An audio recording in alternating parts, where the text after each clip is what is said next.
Welcome to our continuing series, Explorations in Savitri, with our beloved Alok. Today we begin Canto 3 of Book 3, the Book of the Divine Mother, and the canto is The House of the Spirit and the New Creation. So I'll just go back to some of the very powerful sutras we read yesterday on this yoga. Very simple. The first thing is to remember that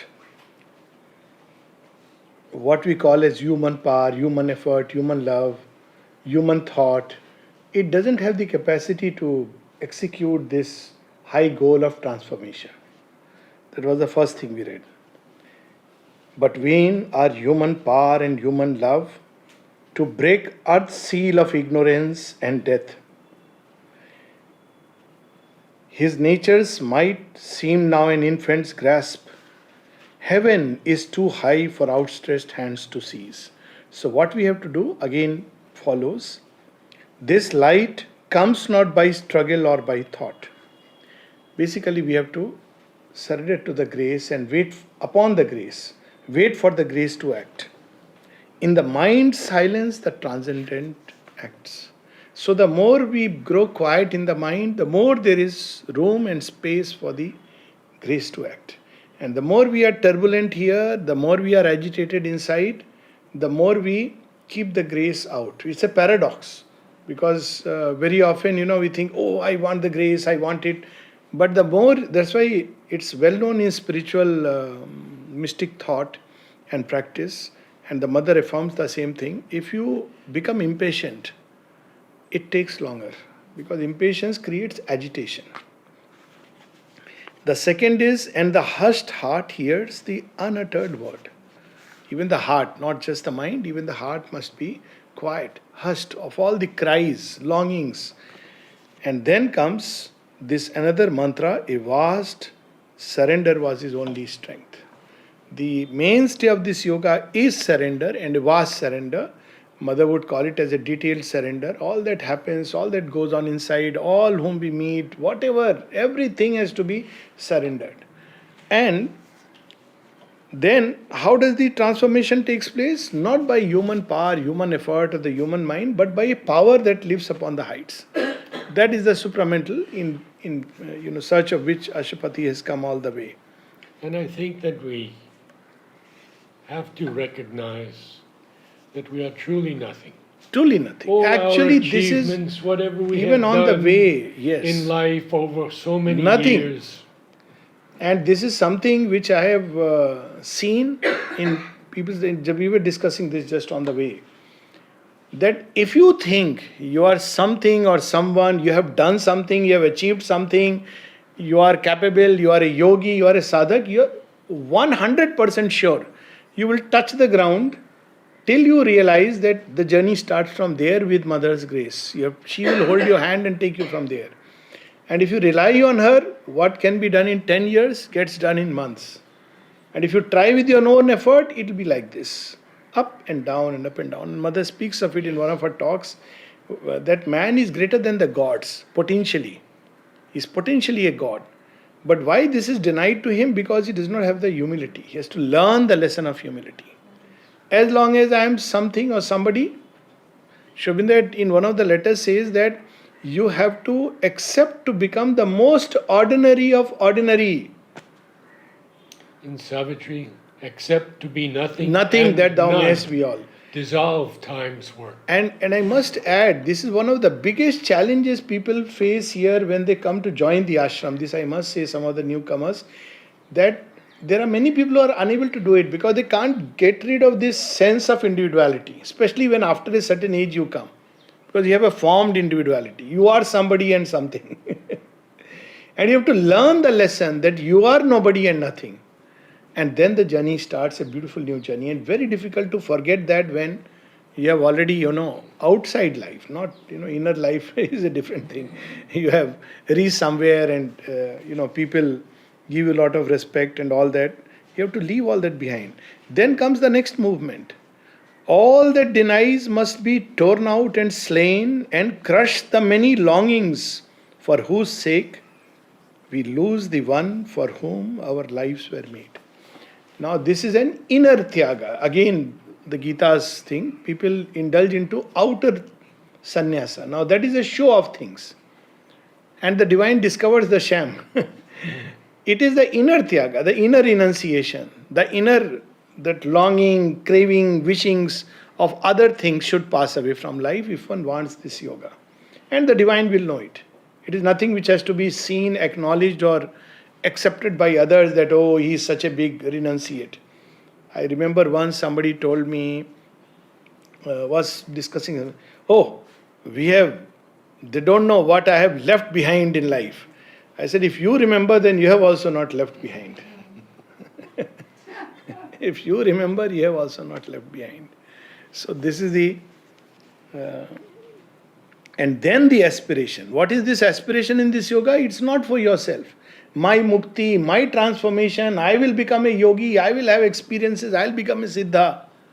Look at the aspiration. Only he longed to draw her presence and power into his heart and mind and breathing frame. Only he yearned to call forever down her healing touch of love and truth and joy into the darkness of the suffering world. That is the aspiration of this yoga. Nothing for yourself, all for the divine. In his in his writings on bliss, he often speaks of this. Yes. Sri Aurobindo himself said this example. Yeah. I have nothing to achieve for myself, neither the supermind nor Sachidanand nor anything for that matter. Yes. If I am doing this task, which is the most difficult of all, it is for the earth. That is the, Yes. His soul was freed and given to her alone. Now this canto beautifully slips into the next one. It's only when this happens that we can even gain an admittance into what new creation is. Leave aside embodying it. And that's where Ashupati enters. Canto 3, the house of the spirit and the new creation. What is the original blueprint in God's original plan? This is important to understand because very often people say whatever is happening is mother's will. Mother says if you start with that premise that whatever is happening in outer life is divine will, then you will land straight into the net of the hostile forces. It is not true. It would be true only when this world is completely possessed by the divine. It is not. That's why the struggle. Otherwise, there would be no struggle. Everything is mother's will, so it is wonderful. But because it is not possessed by the divine, there is a complex play of forces, and therefore the struggle. This is a paramount point that Paramount, you bring up. Yes. Because too often we too lightly say it is mother's will. Mother's will. And that's why Sri Aurobindo says that one of the things which is there in this yoga, which is not there in the yoga of the Gita, is rejection. Insistence on rejection. So here we start and look what is renunciation. After all this that Ashupati has achieved, all that he needed is to become another Sadhu Baba or Yogi Raj and go around the world. He would have been much more than welcomed. But look what he withdraws further. A mightier task remained than all he had done. So we can be satisfied with our achievements, and there is no worse state to be in than that. Because that means we don't progress. Yes. Or we may always think that there is something still more, still higher, still greater. My surrender is not yet perfect. My sincerity is far from being perfect. My rejection is not complete. My aspiration is not constant. So one is moving further. But not to be depressed about it. Not to be depressed, not to be... Thank you for adding that. Because depression comes when the vital and ego get mixed up with it. But true aspiration is intense but without depression, as you rightly said. To that he turned from which all being comes, a sign attending from the secrecy, which knows the truth ungrasped behind our thoughts, and guards the world with its all-seeing gaze. This is the supramental from which the whole creation has emerged. So he's turning toward that source.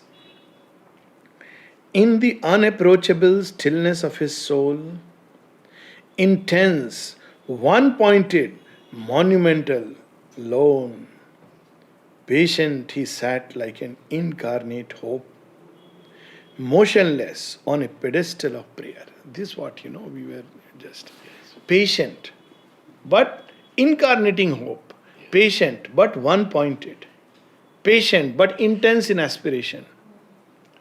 And then comes this line, motionless on a pedestal of prayer.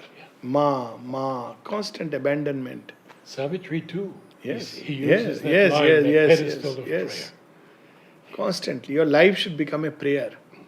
Yes. I was reading one of Kapali Shastriji's, tomorrow is his birthday, so, he says that your whole being must become of the heart. Heart is here, it's not enough. Every pore, every cell must become the heart. Such powerful things.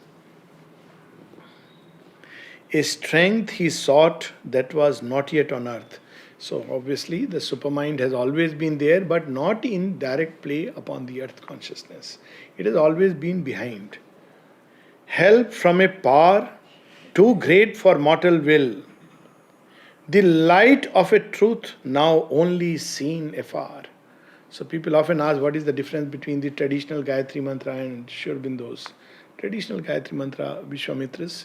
So here Sri Aurobindo invokes the most auspicious, the highest form. Yes. Tat Savitur Varenyam. Most auspicious, the highest form.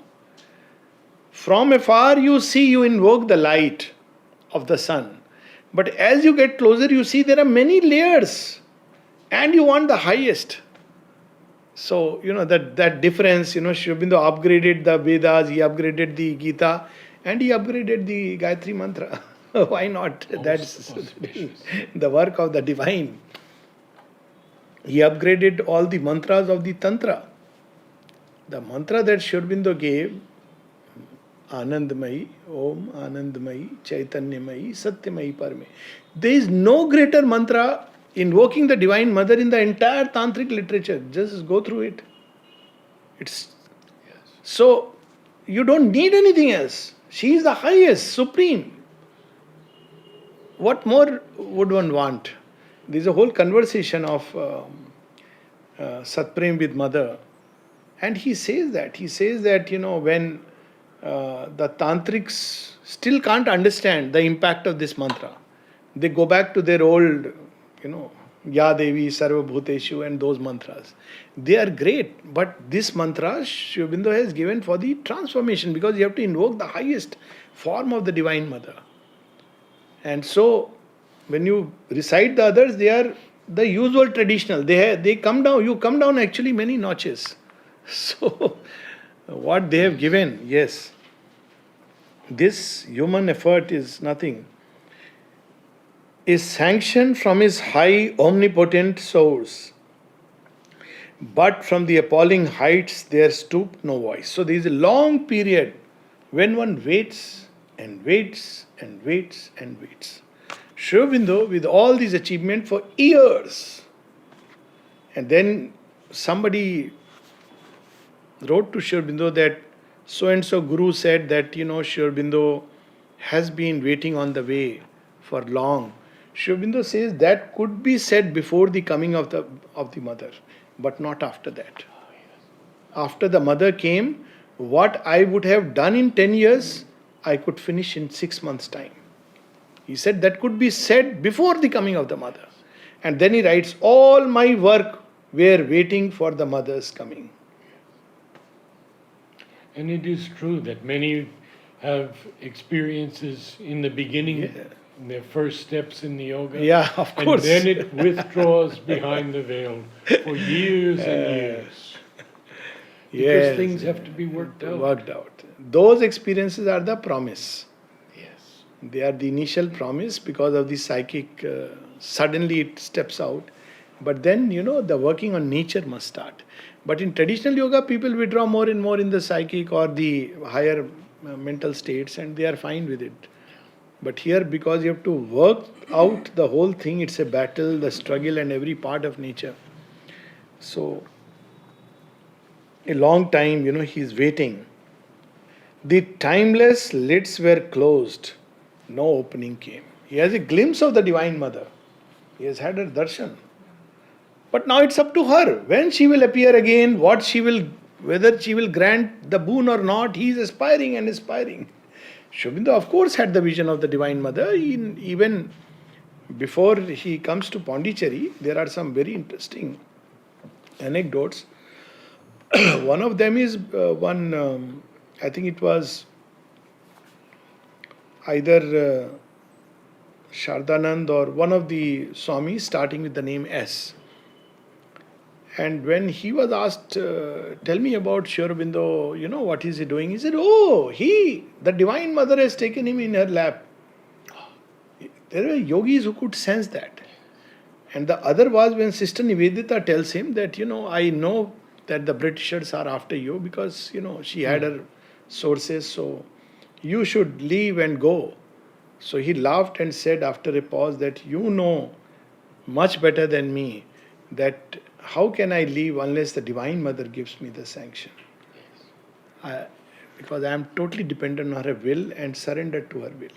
So the Divine Mother has to come and say, you leave, then I will leave. And for Mother it was similar. Yeah, She saw him so many times and thought he was Krishna. Yes. She called him Krishna. Yes. And only when she came here, she realized it was Their Shri. relation is wonderful. It's the relation of the Divine and the Shakti. But look at, how he has shown the way. And after coming from 1910 to 1914, just waiting. Then the mother comes and goes away. She has to go because, many reasons that the mother reveals.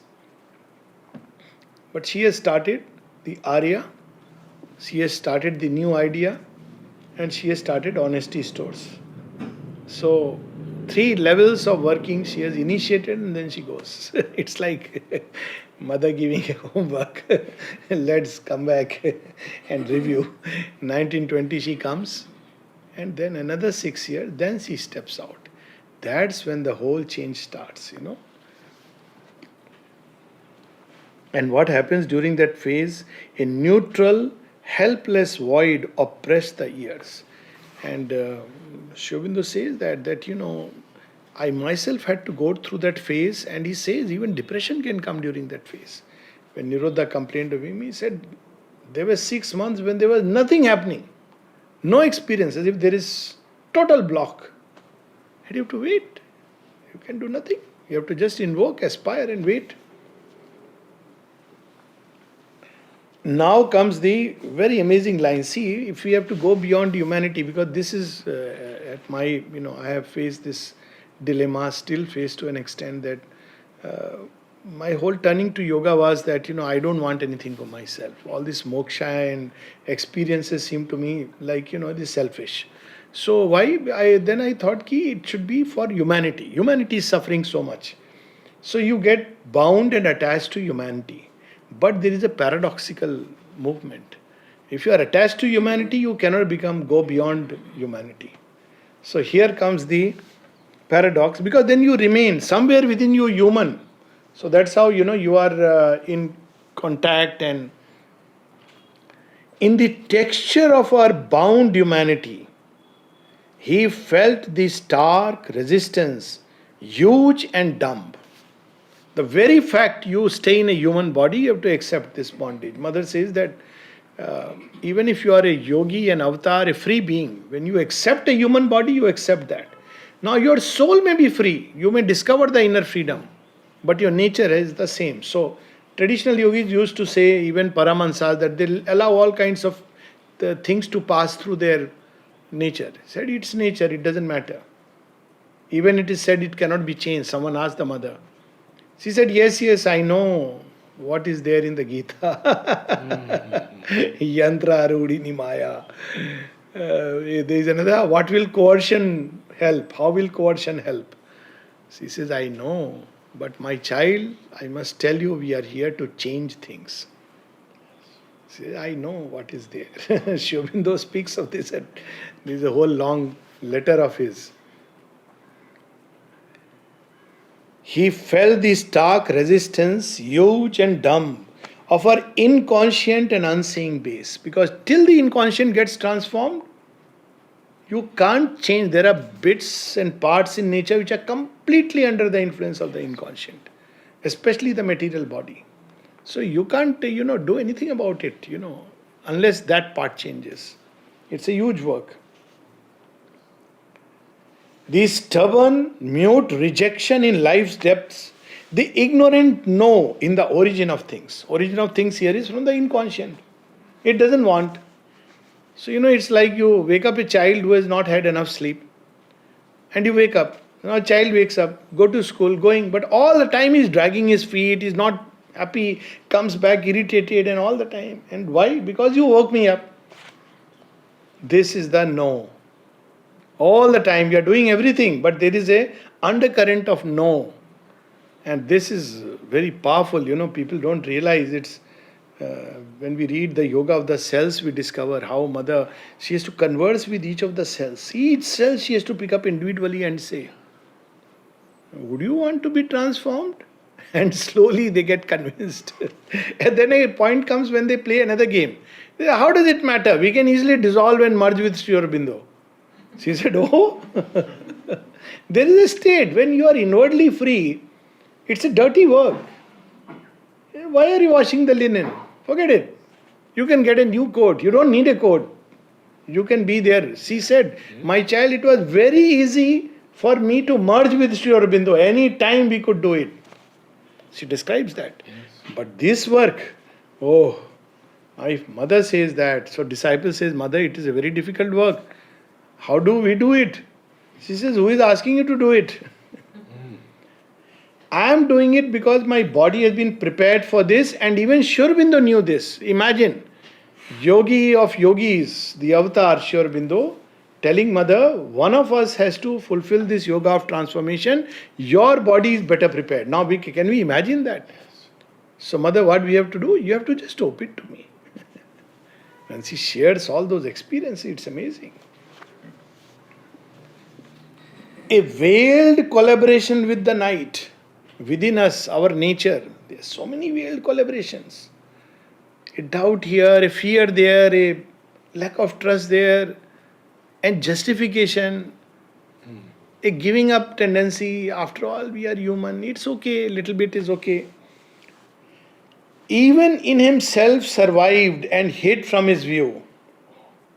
Still something in his earthly being kept its kinship with the inconscient whence it came. A shadowy unity with a vanished past. So even when at one essential level you are free from certain movement, still they are there in the environment, they are in the subconscious, they will come up again out of habit. So this with the shadowy past.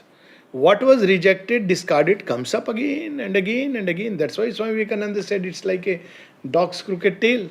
Yeah. You can't correct it. Now that is the easy part, to say that. But we have aspired for something much greater. So we have to go through the grind mill. I have a lot of images when people come to this yoga. Welcome to the grand washing machine.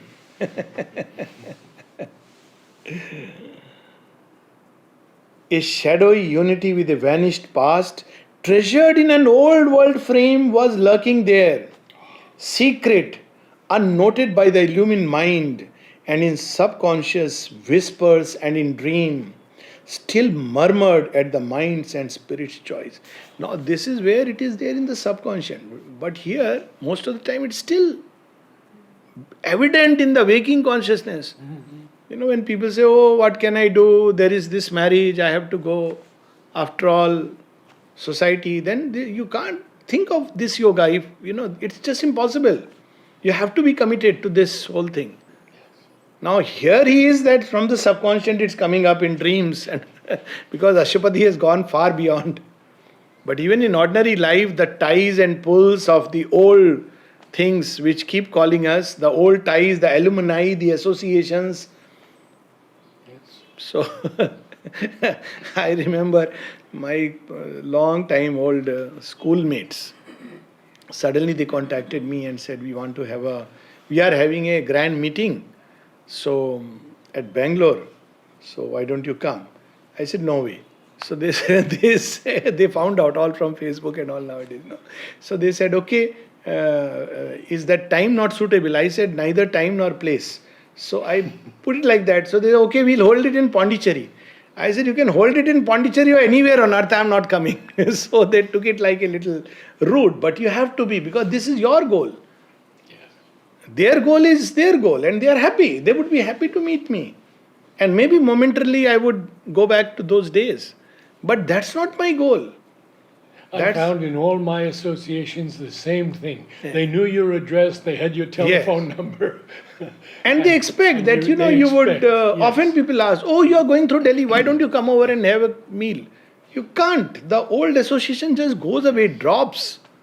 It's only when somebody has that opening and where you can sync with that deeper heart that you can even feel that you are in a breathing space. So it's treacherous elements. Yes, look at it. Spread like slippery grains, hoping the incoming truth might stumble and fall.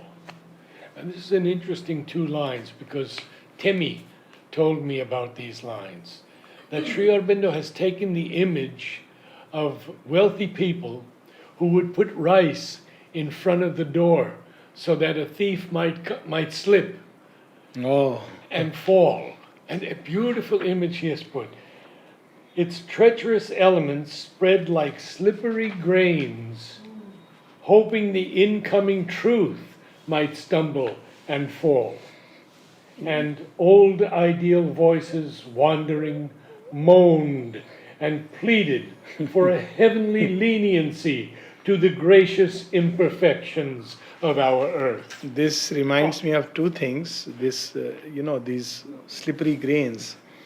I'm sure people who drive scooter, they know it. It's not the bigger stones with which you run the risk. It's with these small little stones that you don't notice and you can really. So it is said when you have a grain, sand grains which are like that, you run the biggest risk of falling there. It offers a strange resistance. I myself fallen once. But if you have those stones which you can see, you navigate. But these are treacherous. And especially at night, you don't notice and you run into it and you lose the balance. So treacherous grains.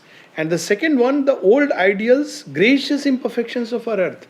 Look at, how that famous story of Sahanadi. Oh Lord, because he was so friendly. You know what I feel like today? And she's very happy. All the vital is in exuberance. I want to eat. And you know what? Lobsters, fishes, prawns, and all those things. So writes for sanction. Heavenly leniency. What is there after all? Just a little food, no? What am I asking? Nothing big. What has that got to do with yoga? Now look at Sri Aurobindo says, eat your desires. So beautiful. Another place he would sanction. Yes. And a third place, even without asking, he would say, where he would observe mother several times, you must take 1 egg every day. Yes. You must take this. Are they giving you a special soup? Okay, take it from me. And what did he say about Margaret Wilson, was it? That She needed meat. She needed meat. So it was not like you can turn it into one uniform way of looking at it. He saw the intense desire and craving. Yes. And another crazy story was, very interesting story. 3 people were from Bihar and they wanted to cook jackfruit. Jackfruit vegetable is relished in that part of India or that part of the world. Why not? So they didn't know how to get it. So there was somebody in whose garden there used to be jackfruit. They thought, we'll steal it. Said, but stealing is not a good thing. They said, okay, anyways, we'll steal it, cook it and make it prasad by sending it to Sri Aurobindo. That's a good thing. So they stole. They stole, made nice vegetable and lot of puris. And then they send it to Sri Aurobindo. Lord, we have cooked this and I am sure you will relish this as a prasad. Now, usually when food went to Sri Aurobindo, you would taste and the rest would come back. So it becomes prasad. That day, the tiffin came empty. They are waiting. So they asked, what happened? The fallen face. I don't know what happened. Normally, Sri Aurobindo just takes a little and then passes on, like Nazrana, the masters. But that day, he just took one bite and told all of us here that you all take it. So they had a feast. He has his ways of, that's what I used to say. When you come in the beginning, you feel, what a place. Whatever you wish, that is happening. All of us, I'm sure, have this experience. You want to have chola. That day there is chola in the dining room. Whatever you wish, and yet you wonder that, you should be very careful in wishing. Later on you realize that what you wish will not happen because it's not good for you. So then a different cycle starts. So yoga... I have a story from mother. Some boys who are still in the ashram decided that in the dining room there were these wonderful mangoes. Yes, that's a lovely and they story. would steal these mangoes. And they did, and they had a great feast. And then Ravindra went to mother. And he said, Mother, they have stolen my mangoes. And mother said, oh, are they your mangoes or mine? Another one where somebody stole coconut. And when this complaint went to the mother, mother said, why don't you give them?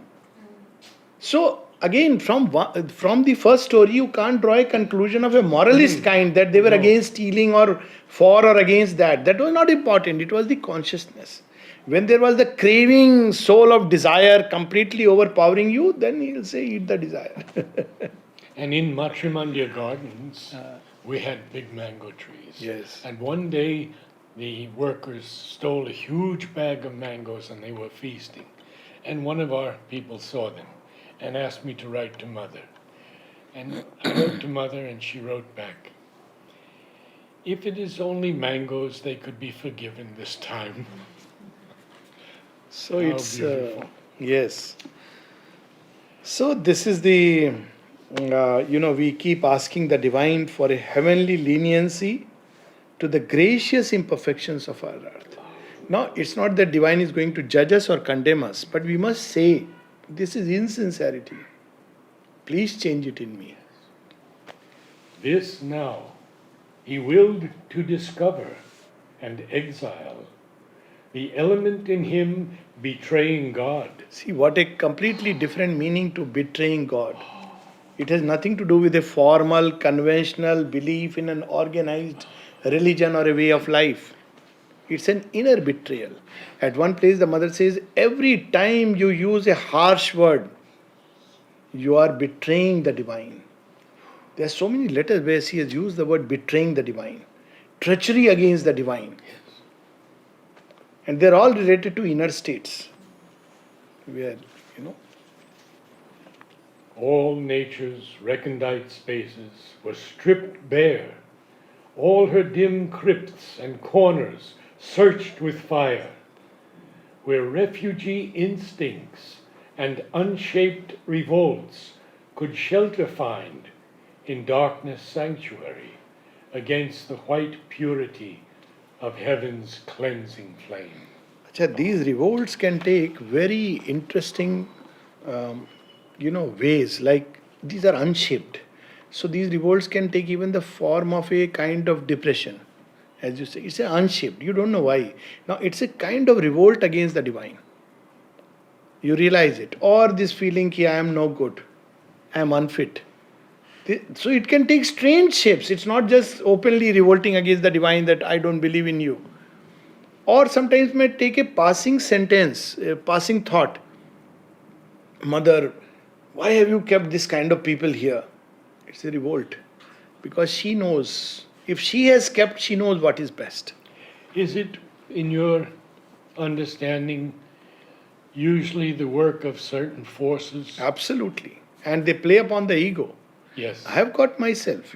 Sometimes suddenly when you go through and meet people and you sometimes feel this degree of insensitivity and all that, then when you go to this samadhi and you couple of times means 3-4 times I remember this thought comes to you. You have rejected, but it has somewhere stayed, and that time it just comes, tries to surface. That why are these people? I mean, this kind of a state. And then immediately that light, cleansing light, that this is not your lookout. You don't know. Humility saves you. You don't know. You mind your own business. You see wherein you are the problems, not the problems of others. That's not your lookout. You are not given the role of a judge or a super judge or anything. And it takes time to let this sink in. All seemed to have perished that was undivined. Yet some minutest dissident might escape, and still a center lurk of the blind force. So this is the working of the lower nature, which is seemingly working like a blind force, especially in the material nature. It becomes completely blind, jad, habitually, mechanically. Yes. You are freed from something completely, and then it just springs up because somewhere the subconscious roots are there. Minutest Minute, just a little seed is enough. That is the story in Durga's story, Rakt Bij. So one drop of blood and the whole being gets constructed. And who can finish that except the Kali mode of the mother? Because you slay and every drop, so that means it keeps increasing by the thousands.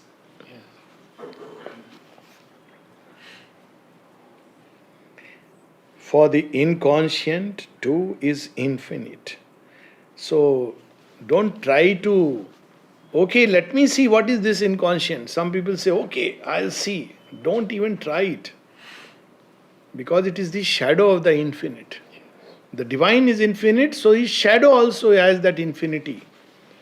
For the inconscient too is infinite. The more its abysses we insist to sound, the more it stretches endlessly. So here is a very important hint. One mother was asked that if inconscient is infinite, then how do we work? She says, no. There is something called as a personal inconscient, which we all carry. That's all we have to work upon and surrender. And then she says that it has taken a worst form in the human mind. The personal inconscient, as far as the general consciousness is concerned, is still manageable. But the human mind, when it expresses through, thoughts and, open revolts, that's much more difficult. The second thing, which is a very important hint, there are people who say, there are letters to Sri Aurobindo, where they say that, I think we must experience everything in life. Now that everything is a sanction for not just everything, for the worst things. Because you need it. It's also a part of the play. Now that is dangerous, because the moment you do it with this aspect, you are done for. It will come in your life, and when it comes, you have to face it. And there is equanimity, struggle, aspiration, rejection, surrender. You have to keep trying for whatever time. But this idea that I want to experience things, so he's saying don't try to sound it.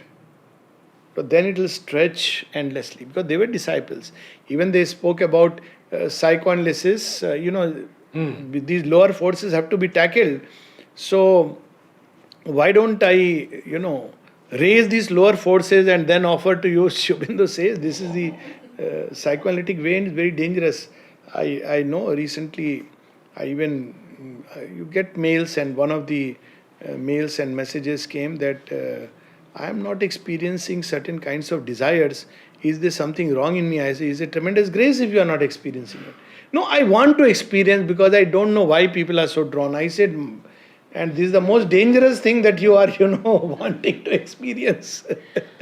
You should say good riddance. But human mind works like that. And normally this happens when it's hidden right there. You put a cap. Yes. That's the other part. You think you are free from it, but it's all right there. And then it begins to take devious forms. So you have to confront, the recondite spaces must be laid bare. And that is the difficult part. That's where sincerity counts. The more its abysses we insist to sound, the more it stretches endlessly. And now comes, line which we read, similar lines, but at what stage of Ashupati's yoga? Then, lest a human cry should spoil the truth, he tore desire up from its bleeding roots and offered to the gods the vacant place. So, this double movement must be there.